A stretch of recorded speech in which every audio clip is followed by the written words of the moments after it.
Welcome back, friends, to your own YouTube channel global chalk. आज हम discuss करने वाले हैं रिफ्रैक्शन टॉपिक का एक पार्ट, जिसमें हम refraction through a plane surface को डिस्कस करेंगे। सो फ्रेंड्स, यहाँ स्क्रीन पर एक डायग्राम है जिसमें हमने दिखाया है medium one, medium two. Medium one और मीडियम टू का मतलब है दोनों अलग अलग मीडियम है। लाइक मीडियम वन एयर हो सकता है, मीडियम टू ग्लास हो सकता है, या मीडियम टू वाटर हो सकता है, मीडियम वन वाटर हो सकता है, मीडियम टू ग्लास हो सकता है। तो इस तरह से दो डिफरेंट मीडियम है। हमने दिखाई इंसिडेंट रेज। जब भी किसी मीडियम के ऊपर इंसिडेंट रेज टकराती हैं एक मीडियम से निकलकर, तो तीन तरह के फिनोमेना हो सकते हैं। एक है रिफ्लेक्टेड, वो हम लोग पिछले कुछ लेक्चर्स में कर चुके हैं, रिफ्लेक्शन ऑफ लाइट में। या वो जो इंसिडेंट रेडिएशन या इंसिडेंट लाइट आ रही है वो उस मीडियम में एब्जॉर्ब हो सकती है। एब्जॉर्ब होने का मतलब है कि ना तो वो वापस जाएगी, ना उस मीडियम के थ्रू पार होगी, वो उसी मीडियम में एब्जॉर्ब होकर रह जाएगी। तो थर्ड फिनोमेना हो सकता है कि ये जो रेडिएशन है ये एक मीडियम से निकली, दूसरे मीडियम से पार करते हुए और फिर थर्ड मीडियम में या फर्स्ट मीडियम में चली गई। तो इसको हम एमरजेंट या ट्रांसमिटेड रेडिएशन कहते हैं। इस चैप्टर में हम लोग पढ़ेंगे कि जब कोई इंसिडेंट रे किसी दूसरे मीडियम में एंटर होती है या दूसरे मीडियम से तीसरे मीडियम में एंटर होती है, तो क्या वो रेडिएशंस उसी तरह की रहती हैं जैसी वो शुरू में थी जब वो इंसिडेंट थी इन मीडियम्स पर, या उनमें कुछ चेंज आता है? अगर कुछ चेंज आता है तो वो हमें चेंज कहाँ देखने को मिलता है और वो कैसा चेंज होता है? दोस्तों, कभी आपने ऑब्जर्व किया है कि अगर हम पानी से भरा हुआ गिलास किसी कलर्ड सरफेस के सामने रखते हैं, तो कलर्ड सरफेस देखने में चेंज कैसे हो जाता है, जैसे हमने इसमें फर्स्ट डायग्राम में दिखाया? या अगर हम पानी में कोई पेंसिल डिप करते हैं पानी के गिलास में, अगर वो कांच का गिलास है तो हमें वो पेंसिल टूटी हुई की नज़र आती है। क्या आपने कभी ऑब्जर्व किया है कि अगर हम एक कॉइन को बाल्टी में फेंक दें जो पानी से भरी हुई है, तो हमें कॉइन की जो डेप्थ नज़र आएगी वो उसकी एक्चुअल डेप्थ नहीं है, हमें वो कॉइन कम डेप्थ पर नज़र आता है।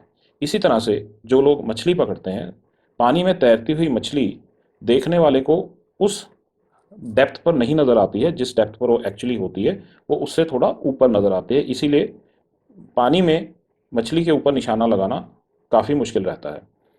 तो ये फिनोमिनन क्या है, ऐसा क्यों होता है? ऐसे क्यों हमें नज़र आता है कि जो एक्चुअल डेप्थ है उस पर हमें चीज़ ना नज़र आए, या पानी में डूबी हुई चीज़ हमें आधी टूटी हुई को नज़र आती है? तो इसके पीछे जो रीज़न है वो है रिफ्रैक्शन। आइए हम देखते हैं रिफ्रैक्शन क्या है। सो फ्रेंड्स, रिफ्रैक्शन की डेफिनेशन क्या है? Refraction is the change in direction of a wave passing from one medium to another medium, और from a gradual change in the medium. Refraction of light is most commonly observed phenomenon, but other waves such as sound waves and water waves also experience refraction. Refraction वो phenomena है जिसमें incident ray जब एक medium से दूसरे medium में पास करती है तो वो अपना डायरेक्शन चेंज कर लेती है। हमने नॉर्मली अभी तक पढ़ा है कि जो लाइट है वो स्ट्रेट लाइन में ट्रेवल करती है। अगर हम बेंट पाइप के थ्रू लाइट को देखने की कोशिश करते हैं तो हमें लाइट नहीं नज़र आती है। तो हम यहाँ क्या कह रहे हैं कि जब लाइट एक मीडियम से दूसरे मीडियम में पास करती है तो वो अपनी डायरेक्शन चेंज कर लेती है। इस फिनोमेनन को हम लोग रिफ्रैक्शन कहते हैं। Refraction of light commonly observe phenomena है, इसलिए इस चैप्टर में भी हम लोग रिफ्रैक्शन ऑफ लाइट पढ़ रहे हैं। लेकिन रिफ्रैक्शन का फिनोमेना साउंड वेव्स में भी ऑब्जर्व किया जाता है और वाटर वेव्स में भी एक्सपीरियंस किया जाता है। सो रिफ्रैक्शन ऑफ लाइट को हम इस डायग्राम से समझने की कोशिश करते हैं। इस डायग्राम में वाइट कलर में जो है एक मीडियम है और स्काई ब्लू कलर में मैंने दूसरा मीडियम दिखाया है। इंसिडेंट रे ब्लू कलर में जो रे ऑफ लाइट है या रेडिएशन है वो पार कर रही है from one medium to other medium. Normal के साथ इंसिडेंट रे का जो एंगल है उसको हमने एंगल ऑफ इंसिडेंस आई से शो किया है। जैसा कि इस डायग्राम में दिखाया गया है, जो इंसिडेंट रे है वो जब सेकेंड मीडियम में एंटर हो रही है तो अपना पाथ थोड़ा सा चेंज कर लेती है। इसी को हम रिफ्रैक्शन कहते हैं। और जो एंगल रिफ्रैक्टेड रे और नॉर्मल के बीच में बनता है उसको एंगल ऑफ रिफ्रैक्शन कहते हैं। अगर दोनों मीडियम डिफरेंट हैं तो कभी भी एंगल ऑफ इंसिडेंस और एंगल ऑफ रिफ्रैक्शन सेम नहीं आएगा। रिफ्रैक्शन के फिनोमेनन को आप घर पर इजीली ऑब्जर्व कर सकते हैं। अगर आप घर में बाल्टी में या किसी ग्लास के टम्बलर में एक कॉइन ड्रॉप कर देंगे या कुछ भी ड्रॉप कर देंगे, और अगर आप उसको ग्लास के ऊपर से देखने की कोशिश करेंगे या बाल्टी के ऊपर से देखने की कोशिश करेंगे तो उसकी डेप्थ आपको कम नज़र आएगी। जब हम उसको साइड से देखने की कोशिश करेंगे तो उसकी एक्चुअल डेप्थ हमें नज़र आएगी, ग्लास अगर हमने रखा होगा तो। सिमिलरली अगर हमारे घर पे एक ग्लास स्लैब है और हम उसके ऊपर लेज़र लाइट डालते हैं एक साइड से, तो हम देखेंगे कि जो लेज़र लाइट जब ग्लास में से पास कर रही है तो उसका डायरेक्शन चेंज हो गया है। तो ये नॉर्मल फिनोमिना है जो हम डेली लाइफ में या घर पे बैठे इनको हम ऑब्जर्व कर सकते हैं।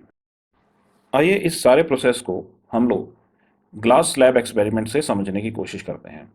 जो हमारी ट्रेडिशनल लैब्स हैं उसमें ग्लास स्लैब एक्सपेरिमेंट करवाया जाता है with the help of pins और हमारे खुद की ऑब्जर्वेशन के थ्रू।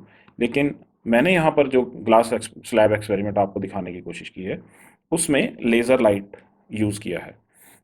इस पिक्चर में जो पर्पल कलर में मैंने आपको एक ब्लॉक दिखाया है वो ग्लास स्लैब है, और जो ब्लू कलर का आपको बाकी का सरफेस एरिया दिखाया है वो एयर है। सो हमने लेज़र बीम ग्लास के ऊपर एक तरफ से इंसिडेंट रे की तरह डाली और हमें वो बीम ग्लास स्लैब के थ्रू पास होती हुई नज़र आई और आखिर में वो ट्रांसमिट हो गई इनटू द एयर अगेन। सो हम इस डायग्राम को बेसिक डायग्राम देख के लेके चलने की कोशिश करते हैं और आगे देखते हैं कि ये इनसे हमें क्या इंटरप्रिटेशंस मिलती हैं। सो मैंने एक्सपेरिमेंट को आगे बढ़ाते हुए एक नॉर्मल ड्रॉ की जहाँ पर इंसिडेंट लाइट जो है या इंसिडेंट रेज जो हैं वो स्लैब के साथ टकरा रही थी। वहाँ पर मैंने एक M M dash normal line बनाई। सिमिलरली ग्लास स्लैब से पास करने के बाद जहाँ पर रेडिएशंस अगेन एयर मीडियम में एंटर हो रही थी वहाँ पर मैंने नॉर्मल एन एन डैश बनाई और मैंने एक लाइन बनाई जो इंसिडेंट रे को एक्सटेंड करते हुए बनाई, जो मैंने यहाँ पर ब्लैक डैश लाइन से दिखाई है या डॉटेड लाइन से दिखाई है। एंगल ऑफ इंसिडेंस जब एयर में से ग्लास स्लैब में लाइट एंटर की तो मैंने एंगल ऑफ इंसिडेंस लिखा आई और रिफ्रैक्शन का जो एंगल था उसको मैंने लिखा है आर। जब ये रे ऑफ लाइट या जो लेज़र की बीम है ये ग्लास में से पास करके एयर मीडियम में एंटर हुई तो मैंने इंसिडेंट रे को एंगल को लिखा आई डैश और रिफ्रैक्टेड एंगल को लिखा आर डैश। हमें क्या और ऑब्जर्वेशंस देखने को मिलेंगी? लाइट बेंड हो रही है जब वो एयर से ग्लास में एंटर करती है या जब वो ग्लास से एयर में एंटर करती है तो लाइट की बेंडिंग हो रही है। ये जो लाइट की बेंडिंग है this is due to change in speed of light when it enters from a one medium to other medium, that is when there is change in density of the mediums. यानी कि air की density different है, glass की density different है। तो जब भी oblique radiations glass slab में एंटर होंगी तो स्पीड ऑफ लाइट चेंज हो जाएगी, उन रेडिएशंस की स्पीड चेंज हो जाएगी। ये स्पीड चेंज होने की वजह से हमें बेंडिंग ऑफ लाइट नज़र आती है। सो कभी भी angle of incidence angle of refraction के बराबर नहीं होगा अगर एक मीडियम की डेंसिटी दूसरे मीडियम की डेंसिटी से अलग है। इसको हम ऑप्टिकल डेंसिटी भी कहते हैं। इसके बारे में हम towards the end of this lecture discuss करेंगे। एक और ऑब्जर्वेशन है, जब भी इंसिडेंट रेडिएशन नॉर्मल होगी प्लेन के, जैसे यहाँ पर ग्लास स्लैब के नॉर्मल दिखाई मैंने वाइट कलर की लाइट जो कि लेज़र लाइट को रिप्रेजेंट कर रही है, तो वहाँ पर जस्ट लाइट की स्पीड कम हो जाएगी ग्लास स्लैब में एंटर होते हुए या चेंज हो जाएगी, बट उसकी डायरेक्शन का चेंज हमें नज़र नहीं आएगा बिकॉज ये नॉर्मल टू द सरफेस है जहाँ से ये एंटर हो रही है। This is the second observation of this experiment. एक और ऑब्जर्वेशन है कि इंसिडेंट लाइट ने जिस पाथ पे ट्रैवल करना था, जिस पाथ पर उसने एक्चुअली ट्रैवल करना था और जिस पाथ से वो ट्रैवल होके ट्रांसमिट होके बाहर आ रही है, ये दोनों पाथ पैरेलल होंगे। ये पैरेलल क्यों होंगे? बिकॉज जब रेडिएशन एयर से ग्लास में एंटर की है तो वो जिस एंगल से चेंज होगा उसका पाथ, उसी एंगल से उसका पाथ चेंज होगा जब वो ग्लास से ट्रांसमिट होकर एयर में आएगी। सो ये दोनों एंगल सेम होने की वजह से जो रेडिएशन ट्रांसमिटेड रे है वो हमेशा उस पाथ के पैरेलल आएगी जिस पाथ पर इंसिडेंट रे ने एक्चुअली आना था। सो एक इंपॉर्टेंट क्वेश्चन जो हमने अभी आंसर किया उसको दोबारा दोहरा लेते हैं। Why is transmitted ray parallel to the incident ray after passing through the slab? Slab में से पार होने के बाद इंसिडेंट रे और ट्रांसमिटेड रे दोनों पैरेलल क्यों होते हैं? बिकॉज जब एयर टू ग्लास सरफेस की बेंडिंग है वो इक्वल एंड अपोजिट होती है to the bending of glass to air surface. यानी कि जब भी कोई लाइट मीडियम 1 में से मीडियम 2 में पार करेगी तो जितनी बेंडिंग, जितने एंगल पर बेंडिंग होगी, उतनी ही बेंडिंग देखने को मिलेगी जब वो लाइट मीडियम 2 से मीडियम 1 में एंटर करेगी। और इस बेंडिंग का जो एंगल तो सेम होगा लेकिन अपोजिट डायरेक्शन में होगा। अगर पहले बेंडिंग लेफ्ट की तरफ हो रही थी तो वो बेंडिंग फिर राइट की तरफ देखने को मिलेगी। तो यहाँ पर हम लोग स्टडी कर लेते हैं क्या लॉज हैं रिफ्रैक्शन के। पहला लॉ है the incident, the normal and the refracted ray all lie in the same plane. ये हमने रिफ्लेक्टेड रेज के केस में भी यही पढ़ा था। अब हम सेम लॉ पढ़ रहे हैं रिफ्रैक्टेड रेज के केस में। दैट इज इंसिडेंट, नॉर्मल और रिफ्रैक्टेड रेज जो हैं वो सेम प्लेन पर लाई करती हैं। Second law about angle of refraction is that sine of angle I, that is angle of incidence, divided by sine of angle R, that is angle of refraction, is always constant। यानी कि जब भी light medium 1 और से medium 2 में पास करेगी, जहाँ पर मीडियम 1 और मीडियम 2 सेम रहते हैं, तो हमेशा sine I, that is sine of angle of incidence divided by sine of angle of refraction हमेशा कांस्टेंट रहता है। और ये कांस्टेंट डिपेंड करता है दोनों मीडियम्स की नेचर पर। इसका मतलब है एंगल ऑफ इंसिडेंस जैसे जैसे चेंज होगा, एंगल ऑफ रिफ्रैक्शन भी चेंज हो जाएगा अगर मीडियम सेम रहते हैं, और उनका sine I by sine R हमेशा कांस्टेंट ही रहेगा।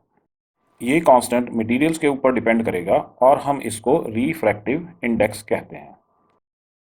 अभी हमने बात की रिफ्रैक्टिव इंडेक्स। इसका एक और फॉर्मूला है।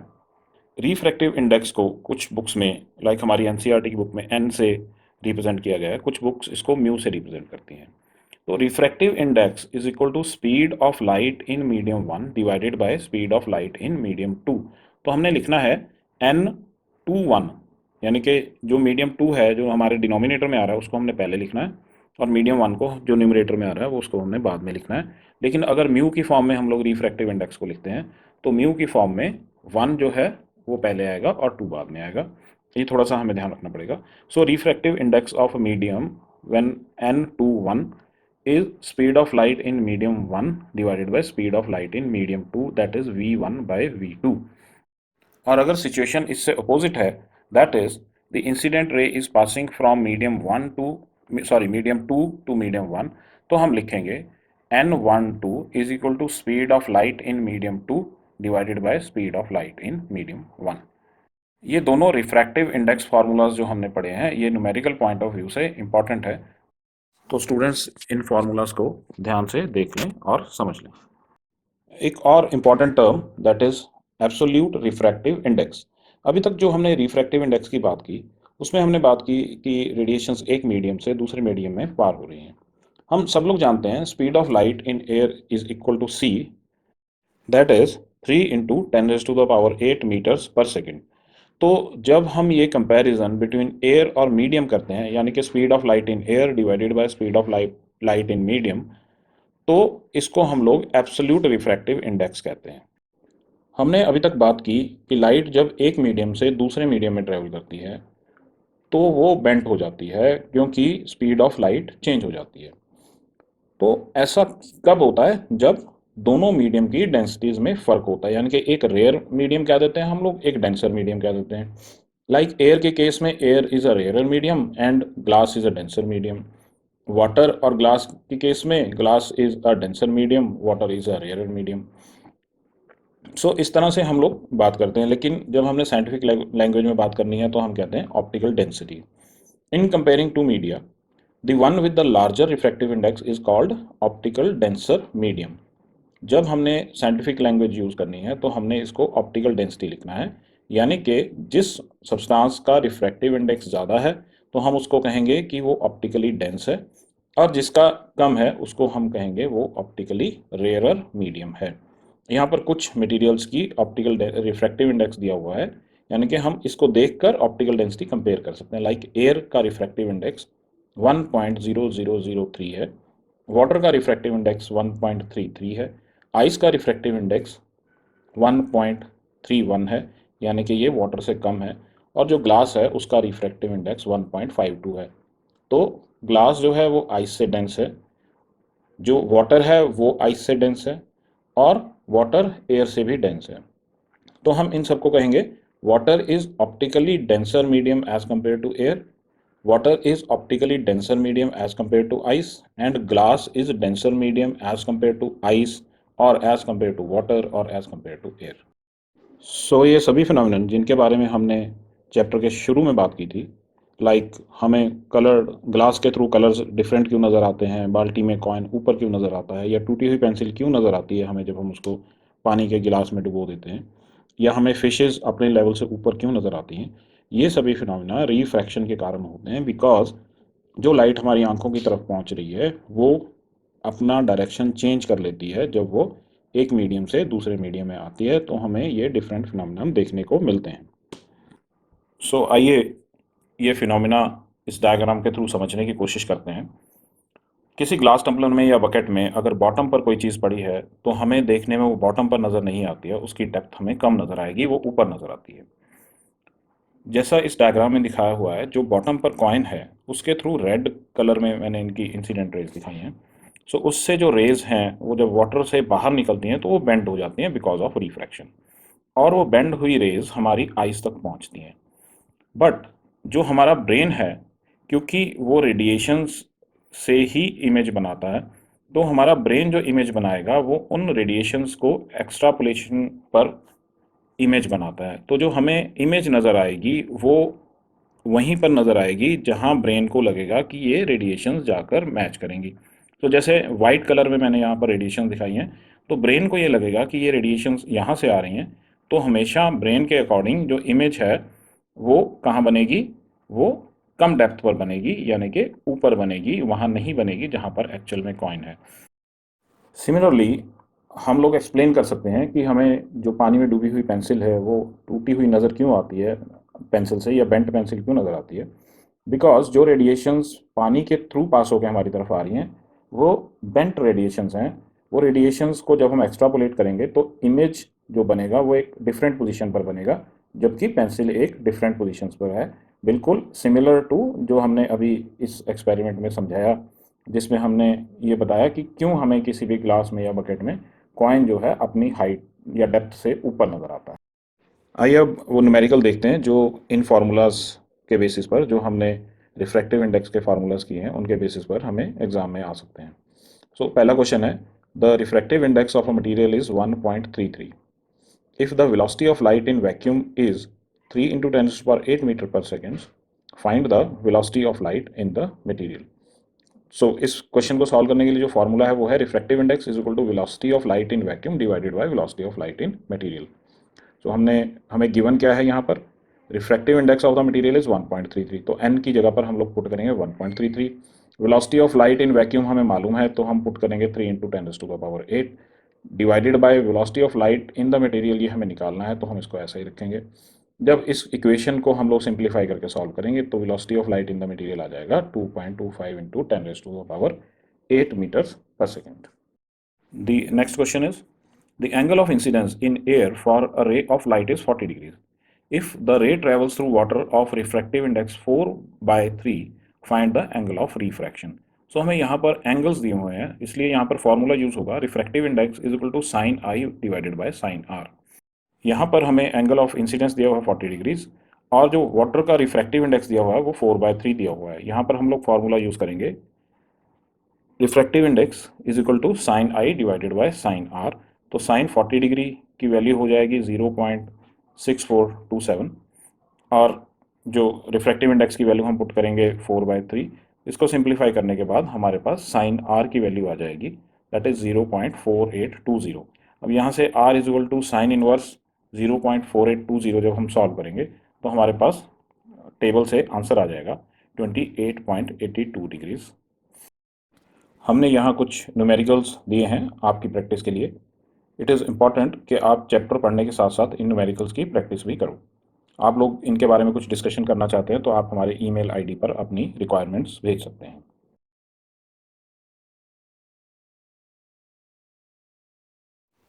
हम इस चैनल पर स्टूडेंट्स की पार्टिसिपेशन को भी एंकरेज कर रहे हैं। सो हम स्टूडेंट से रिक्वेस्ट करते हैं कि अगर वो कोई अपनी कंट्रीब्यूशन डिस्प्ले करना चाहते हैं इस चैनल के थ्रू, वो कुछ साइंस या आर्ट्स के किसी सब्जेक्ट के बारे में एजुकेशन मटेरियल कोई शेयर करना चाहते हैं, तो हम लोग बड़ी खुशी से उसको इस चैनल पर शेयर करेंगे। आप अपना नाम, स्कूल का नाम और कंट्रीब्यूशन के बारे में लिख कर हमें हमारी ईमेल एड्रेस पर इन्फॉर्म कीजिए। हम लोग आपको इसमें पार्टिसिपेट करने का मौका देंगे।